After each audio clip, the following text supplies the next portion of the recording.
அசோக் செல்வன் நடிப்பில் குதூகலமான திரைப்படம் சபாநாயகன் இப்போது உங்கள் டிஸ்னி பிளஸ் ஹாட்ஸ்டாரில். மக்கள் நலன் பேணும் பட்ஜெட் 10,000 புதிய மகளிர் சுயஉதவி குழுக்கள் உருவாக்கப்படும். இன்னும் பல மகத்தான அறிவிப்புகள். திருமதி வானதி சீனிவாசன் அவர்கள் வைத்த கோரிக்கைக்கு ஏன் பதில் சொல்லாமல் விட்டுவிட்டார் என்று எனக்கு புரியவில்லை. திருமதி வானதி சீனிவாசன் அவர்களுக்கு தெரிவித்துக் கொள்ள விரும்புவது, மதுரையில் எய்ம்ஸ் அறிவித்ததை போல் நிச்சயமாக இல்லாமல் குறிப்பிட்ட காலத்திற்குள் கட்டி முடிக்கப்படும். திறக்கப்படும் நிகழ்ச்சிக்கு உங்களுக்கு முறையாக அழைப்பு வரும். மாண்புமிகு முதலமைச்சர் அவர்கள். மாண்புமிகு பேரவைத் தலைவர் அவர்களே, நேற்றைய தினம் சட்டமன்ற பேரவையில் நிதிநிலை அறிக்கையின் மீது விவாதத்தில் பங்கேற்று உரையாற்றி இருக்கக்கூடிய உறுப்பினர்களுக்கெல்லாம் மிக தெளிவாக, விளக்கமாக, விரிவாக நம்முடைய அமைச்சர் தங்கம் தென்னரசு அவர்கள் உரையாற்றியிருப்பது உள்ளபடியே பாராட்டுக்குரிய வகையில் அமைந்திருக்கிற காரணத்தால் என்னுடைய வாழ்த்துக்களை மனதார நான் தெரிவித்துக் கொள்ள விரும்புகிறேன்.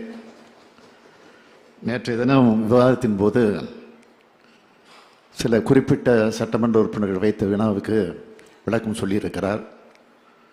ஆனால் அதே நேரத்தில் பாரதிய ஜனதா கட்சியை சார்ந்த திருமதி வானதி சீனிவாசன் அவர்கள் வைத்த கோரிக்கைக்கு ஏன் பதில் சொல்லாமல் விட்டுவிட்டார் என்று எனக்கு புரியவில்லை.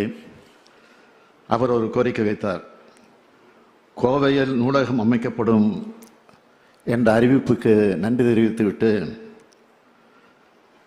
அது எங்கே அமையவிருக்கிறது, எவ்வளவு நிதி ஒதுக்கப் போகிறீர்கள், எப்பொழுது ஆரம்பிக்கப் போகிறீர்கள், எந்த காலத்தில் அந்த பணிகள் எல்லாம் முடிவடையும் என்று ஒரு கேள்வியை கேட்டார். அது உடனடியாக செயலாக்கத்திற்கு நிச்சயமாக வரும்.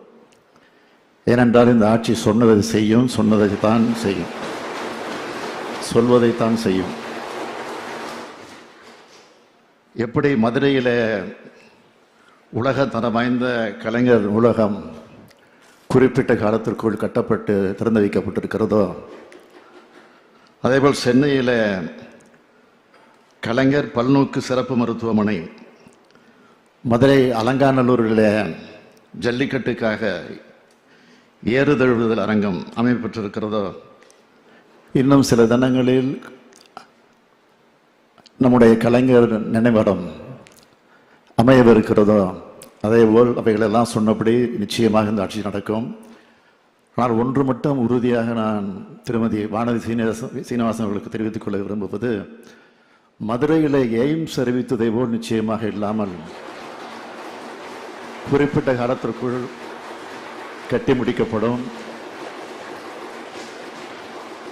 அதுவும் நான் குறிப்பிட்ட தேதியை குறிப்பிடுகிறேன். ஜனவரி மாதத்தில் 2026 ஜனவரி மாதத்தில் அது திறக்கப்படும். திறக்கப்படும் நிகழ்ச்சிக்கு உங்களுக்கு முறையாக அழைப்பு வரும். நீங்களும் அந்த விழாவில் வந்து கலந்து கொள்ள வேண்டும் என்று கேட்டு விடைபெறுகிறேன். மாண்புமிகு பேரவைத் தலைவர் அவர்களே, ஏற்கனவே இந்த ஜாதிவாரி கணக்கெடுப்பு குறித்து பிரச்சனை இந்த அவையில் பேசப்பட்டிருக்கிறது. இங்கே அவைத் தலைவர் அவர்கள், பேரவைத் தலைவர் சொன்னது போல பட்ஜெட்டிலும் அது குறிப்பிடப்பட்டிருக்கிறது, சட்டமன்றத்திலும் பல நேரங்கள் பதில் சொல்லப்பட்டிருக்கிறது.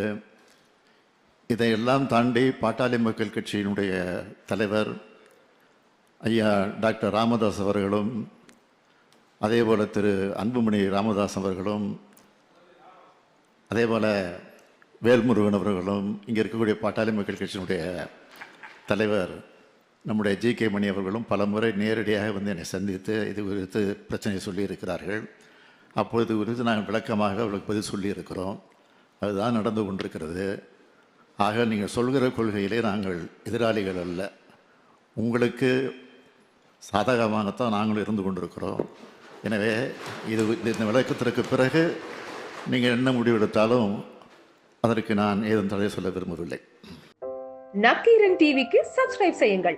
உங்கள் ஆதரவே எங்கள் பலம். ஆசிரியர்களுக்கு நண்பனாகவும் மாணவர்களுக்கு ஆசானாகவும் திகழும் தேர்வு வழிகாட்டி. ஒவ்வொரு பாடத்திற்கும் அனுபவமிக்க ஆசிரியர்களின் துல்லியமான தெளிவான விடைகள். CNC இருக்கு, தேர்வு பயம் எதற்கு? இது தீரன் பப்ளிஷிங் ஹவுஸ் விற்பனை வெளியீடு.